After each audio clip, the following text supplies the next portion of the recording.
Bonjour à toutes, bonjour à tous. Donc si vous êtes là en train de regarder cette vidéo, c'est que vous vous intéressez à la neuroponcture. Ou peut-être que nous avons découvert ensemble la neuroponcture, peut-être que à l'occasion d'un atelier ou peut-être à l'occasion d'un rendez-vous ensemble, je vous ai parlé de cette méthode et je voulais peut-être présenter. Alors une fois la première émotion de surprise passée par rapport à cette méthode, il y a l'émotion plus de l'interrogation, le sentiment qu'il y a peut-être un truc à aller creuser et que c'est peut-être une méthode pour vous que vous avez envie d'installer dans votre quotidien. Donc cette vidéo, elle est là pour vous rappeler ces différentes zones. Ok. Donc je vous réexplique le principe. Quand on a un événement traumatisant, un événement fort, un événement répétitif dans notre vie, on crée un chemin neuronal dans le cerveau. Ok. Quand on a une douleur chronique également, il y a un chemin neuronal dans le cerveau. La neuroponcture va aller dégommer ce chemin. Ok. Vraiment imaginez ça comme une route. D'accord. Il y a une route pour aller à un endroit qui s'est créé. Là, la neuroponcture va aller dégommer, va aller mettre un panneau stop déviation. D'accord. Et ensuite, on va aller créer cette déviation à côté. Donc, pour rappel, il y a une phrase d'installation, une phrase de rappel et des phrases d'implémentation. La phrase d'installation, elle est là pour enclencher la séquence neuronale dans le cerveau. Ok. La phrase d'installation, ça va être le rappel du trauma, le rappel du traumatisme. Par exemple, la phrase d'installation, si on travaille la peur de conduire en voiture, ça va être « Même si j'ai peur de conduire en voiture, je m'aime et je m'accepte complètement ». Pourquoi cette phrase est formulée comme ça ?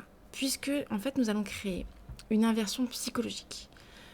Le cerveau humain, les humains ont une petite particularité, c'est qu'on veut tout et son contraire.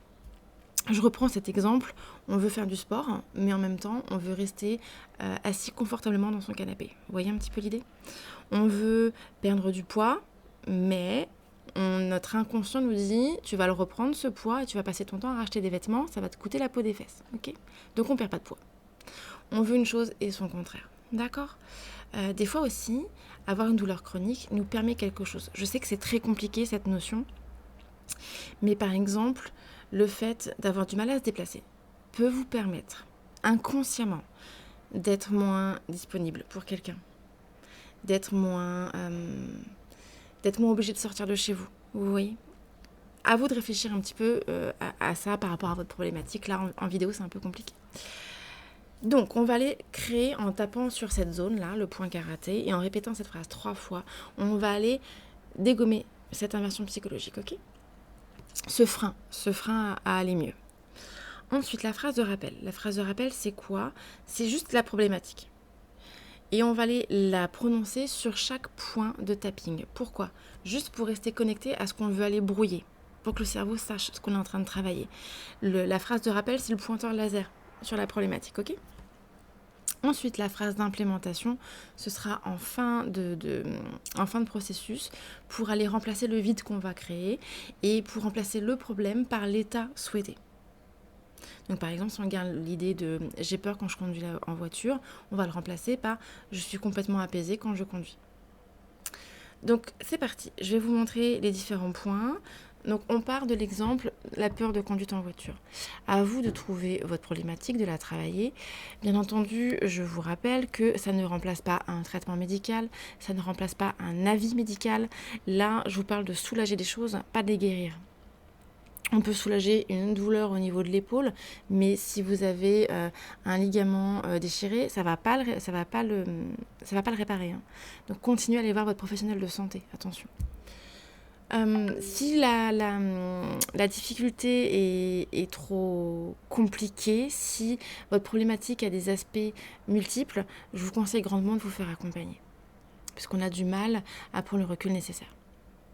Donc c'est parti. On va partir avec le problème de voiture. Donc, même si j'ai peur de conduire en voiture, je m'aime et je m'accepte complètement. Une deuxième fois. Même si j'ai peur de conduire en voiture, je m'aime et je m'accepte complètement. Une troisième fois. Même si j'ai peur de conduire en voiture, je m'aime et je m'accepte complètement.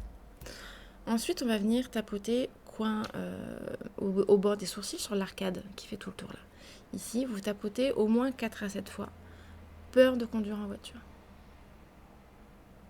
Coin externe des yeux. Peur de conduire en voiture. Sous les yeux, peur de conduire en voiture. Sous le nez, peur de conduire en voiture. Entre la lèvre et le menton, peur de conduire en voiture. Juste ici, là, sous le petit creux qu'on a dans la gorge, là, au niveau des clavicules ici, peur de conduire en voiture. Ensuite, pour vous, mesdames, sous le soutien-gorge au niveau des baleines, pour vous, messieurs, imaginez que vous avez un soutien-gorge. Peur de conduire en voiture. Ensuite, sous le bras, ici la paume de la main, peur de conduire en voiture. Ensuite, vous revenez ici sur le point karaté, peur de conduire en voiture. Ensuite, on va aller tapoter sur le bord extérieur de l'ongle, de ce côté-là, ok ? Là, voilà. Au niveau de l'ongle, prenez 2 doigts pour être sûr d'être sur le bon point. Peur de conduire en voiture. Idem au niveau de l'index, peur de conduire en voiture. Idem au niveau du majeur, peur de conduire en voiture. L'annulaire, on le fait pas. C'est le méridien du cœur, on n'y touche pas. On passe à l'auriculaire. Peur de conduire en voiture. Ensuite, vous allez venir tapoter. Ici, c'est ce qu'on appelle le point de gamme entre l'os de l'auriculaire et de l'annulaire. Il y a un petit creux. Vous mettez vos doigts comme ça et vous tapotez. Peur de conduire en voiture. Ensuite, vous continuez de tapoter. Votre tête ne doit pas bouger. Par contre, c'est vos yeux qui vont bouger. Vous suivez mon doigt. Hop, ici, peur de conduire en voiture. Vous allez en bas à droite pour moi, donc à gauche pour vous peut-être. Ensuite, de l'autre côté. Peur de conduire en voiture. Ensuite, vous faites un mouvement. Vous allez tourner vos yeux vont faire un tour complet. Peur de conduire en voiture. Dans l'autre sens. Peur de conduire en voiture. Ensuite, vous revenez tapoter. Vous continuez à tapoter, vous. Et là, on va chantonner. Vous choisissez ce que vous voulez.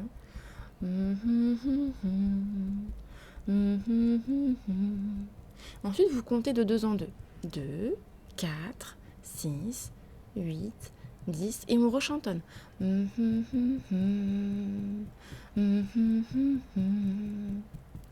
Ensuite, on revient tapoter au bord des sourcils. Peur de conduire en voiture. Coin extérieur des yeux. Peur de conduire en voiture. Sous les yeux. Peur de conduire en voiture. Sous le nez. Peur de conduire en voiture. Entre la lèvre et le menton. Peur de conduire en voiture. Au niveau des clavicules ici. Peur de conduire en voiture. Au niveau sous les seins. Peur de conduire en voiture.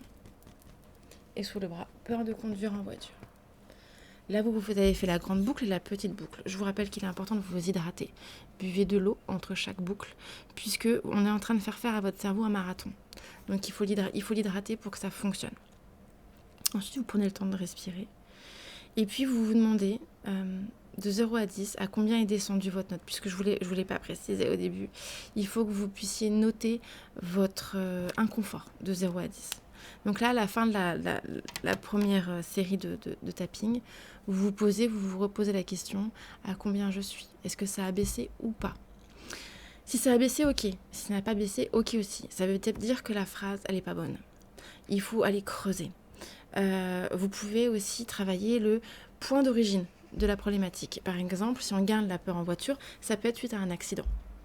Et donc là, la phrase, ça va être « Même si j'ai eu un accident de voiture, je m'aime et je m'accepte complètement. » Ok. Et après, ça va être accident de voiture, accident de voiture. Imaginons que ce soit, vous avez peur de la voiture parce que vous avez peut-être eu un mari qui conduisait extrêmement vite. Ok. Peur de la vitesse en voiture. Ensuite, n'hésitez pas à aller tapoter sur les symptômes, sur ce que vous ressentez. Je n'arrive pas à respirer. Même si je n'arrive pas à respirer quand je suis en voiture, je m'aime et je m'accepte complètement. Ça peut être la transpiration. Même si je transpire beaucoup quand je suis en voiture, je m'aime et je m'accepte complètement. Ça peut être la peur de mourir, même si j'ai peur de mourir. Vous voyez un peu l'idée? C'est vraiment d'aller creuser tout ça. Et vous faites descendre la note jusqu'à 0 ou au moins jusqu'à 2. Ensuite, on va aller implémenter l'état recherché, ce qu'on veut à la place 2. Donc là, on va tapoter différentes zones. Donc, prenez le temps de noter ce que vous voulez à la place. Essayez de trouver 1, 2, 3, 4. Essayez de trouver 4 états différents. D'accord ? Là, ce qu'on va faire, c'est qu'on va commencer la phrase par soit je choisis, soit je décide, mais un verbe d'action. Ok ? Donc là, imaginons, je veux être paisible quand je suis en voiture. Donc ça va être, on va tapoter ici, je me baisse pour que vous puissiez voir, 5 fois. Donc, je choisis d'être paisible en voiture. Je choisis d'être paisible en voiture. Je choisis d'être paisible en voiture. Je choisis d'être paisible en voiture. Je choisis d'être paisible en voiture. Ensuite, je décide de respirer librement. Donc là, on va travailler derrière, ici au niveau de l'occiput, derrière la tête. Donc l'idée, c'est pas de se faire mal, on tapote doucement. Et pareil, 5 fois. Je décide, je sais plus ce que j'ai dit, de respirer librement en voiture. Je décide de respirer librement en voiture. Je décide de respirer librement en voiture. Je décide de respirer librement en voiture. Je décide de respirer librement en voiture. Je choisis d'être zen. Donc là, on va les tapoter ici, hop, l'endroit où on vient tapoter quand on fait une prise de sang. Vous voyez? Alors, je sais pas si vous arrivez à vous voir, il faut que je reste cadré ici à peu près. Donc là, ça va être, je décide, je sais plus ce que je dis, d'être zen en voiture. 5 fois. Je décide d'être zen en voiture. Je décide d'être zen en voiture. Je décide d'être zen en voiture. Je décide d'être zen en voiture. On peut dire qu'on choisit d'être joyeuse. Donc là, on va les tapoter. Alors attention, on va les tapoter sur le tour de l'oreille. Vous mettez vos doigts en griffe, comme ça, et vous les tapotez. Donc j'ai dit, je décide d'être joyeuse en voiture. Et vous tapotez le tour, hop, le tour de l'oreille. Je décide d'être joyeuse en voiture. Je décide d'être joyeuse en voiture. Vous pouvez le faire des deux côtés. Je décide d'être joyeuse en voiture. Je décide d'être joyeuse en voiture. Je décide d'être joyeuse en voiture. Et là, vous pouvez à nouveau vous hydrater, bien entendu. Vous vous posez, ok, là je suis à combien? Idéalement, il faut arriver à 0. Si vous n'arrivez pas à 0, ça va revenir. Ensuite, il faut travailler les choses, comme je vous l'ai dit, sur différents aspects. Si vous voulez travailler votre phobie des araignées, travailler la phobie avec une araignée en mouvement, une araignée que vous savez cacher quelque part, une araignée qui est immobile. Vraiment, il faut tout imaginer, sinon ça va revenir. Et normalement, ça soulage et ça ne revient plus. Écoutez, si vous avez d'autres questions, n'hésitez pas, revenez vers moi. Vous avez les liens pour me joindre sur les réseaux sociaux. Vous avez mon numéro de téléphone pour pouvoir me joindre. N'hésitez pas, on peut approfondir les choses ensemble. Mais vous pouvez également être complètement autonome. C'est vraiment l'idée de ma façon de travailler. Écoutez, je vous embrasse et puis j'espère à très bientôt. Bye.